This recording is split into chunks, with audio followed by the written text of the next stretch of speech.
అందరికంటే మీరే ఎక్కువ జ్ఞాపకం వస్తారు, చాలా ఎక్కువ. నాకు మాత్రం నువ్వు తక్కువ గుర్తుకొస్తావా తల్లి? నువ్వెప్పుడు ఇక్కడే ఉంటావు తల్లి.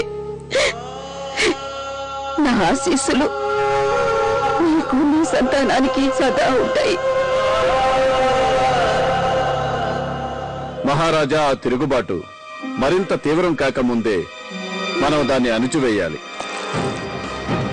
లేదు రఘునాథ్, మహారాజు ఎప్పుడూ తన ప్రజల్ని బలప్రయోగంతో అణిచివేయకూడదు.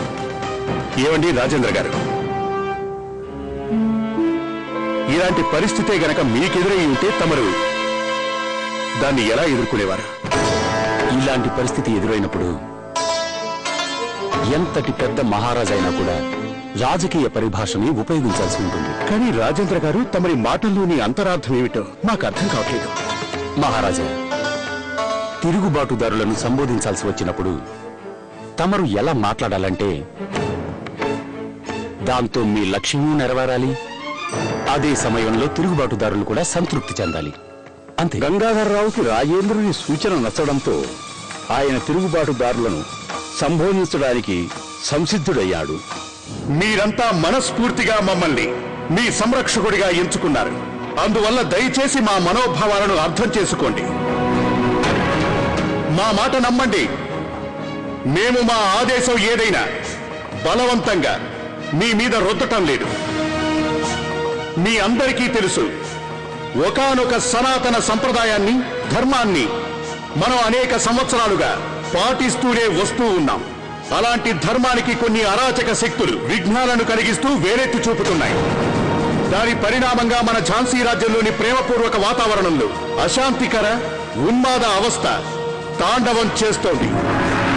ఇలాంటి పరిస్థితిని ఎలాంటి మహారాజైనా సరే సహించి చూస్తూ ఊరుకోలేడు. కంపెనీ వారి కరవాలాలన్నీ ఇంకో 2 రోజుల్లో సిద్ధంగా ఉంటాయి. ప్రస్తుతం ఈ కరవాలాన్ని నేను వేరొక పని కోసం సిద్ధం చేసుకుంటున్నా. నువ్వెవరిని చంపాలనుకుంటున్నావు?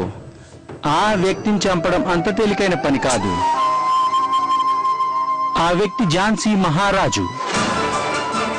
అలాంటి వాడిని అంతం చేయాలంటే మాలాంటి వారి సహాయం నీకు చాలా అవసరం. మీలాంటి వాళ్ళు మాకేం సాయం చేస్తారు? చేయాలనుకుంటే చాలా చేయగలను. నువ్వు నేను చెప్పినట్లు చేస్తే చాలు.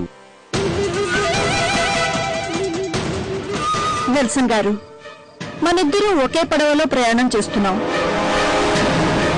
ఒకరినొకరు కలుసుకోకుండా ఎలా ఉంటాం? గొప్పగా అన్నారు మహారాణి గారు.